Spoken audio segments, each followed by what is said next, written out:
আমরা স্বাধীন ভূখণ্ড পেলেও গত 54 বছরের ইতিহাসে আমরা দেখেছি বাংলাদেশের জনগণের সাথে বারবার প্রতারণা করা হয়েছিল।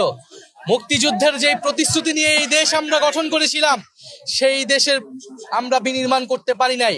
এদেশে না সাম্য প্রতিষ্ঠা হয়েছে, না মানবিক মর্যাদা, না সামাজিক সুবিচার প্রতিষ্ঠা হয়েছে, বরঞ্চ এই দেশে ফ্যাসিবাদ কায়েম করা হয়েছিল। সেই ফ্যাসিবাদের বিরুদ্ধেই 2024 সালের গণ অভ্যুত্থান এবং গণবিপ্লব সংঘটিত হয়েছিল।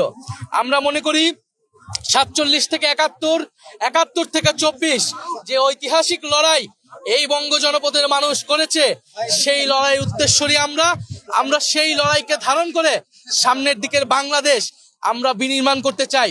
আজকে 16ই ডিসেম্বর বাংলাদেশের মানুষের প্রতি আমাদের বার্তা হলো, যারা পতিত শক্তি, ফ্যাসিস্ট শক্তি, তারা বাংলাদেশকে অস্থিতিশীল করার জন্য নানান অপচেষ্টা চালাচ্ছে, নির্বাচনকে বানচালের চেষ্টা চালাচ্ছে। বাংলাদেশের মানুষ এখন চাই স্থিতিশীলতা, আইন শৃঙ্খলা, স্বাভাবিক পরিবেশ।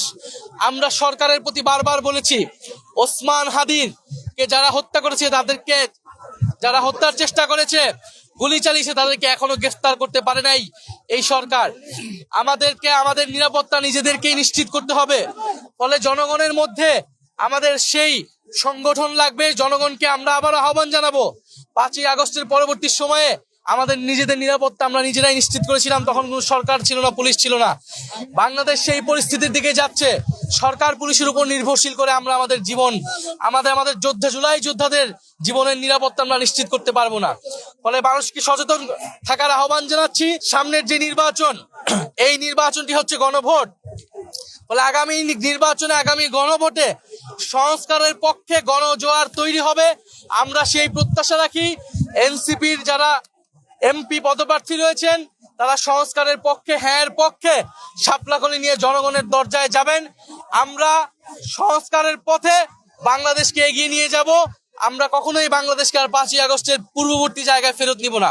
ফলে সেই নতুন বাংলাদেশের, সেই গণতন্ত্র প্রতিষ্ঠার এবং ভবিষ্যৎমুখী রাজনীতির প্রত্যয় আজকের এই বিজয় আমরা রাখছি।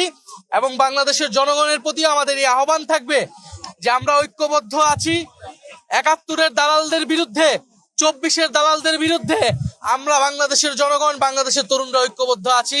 সামনের বাংলাদেশ আমাদের বিজয় আসবে।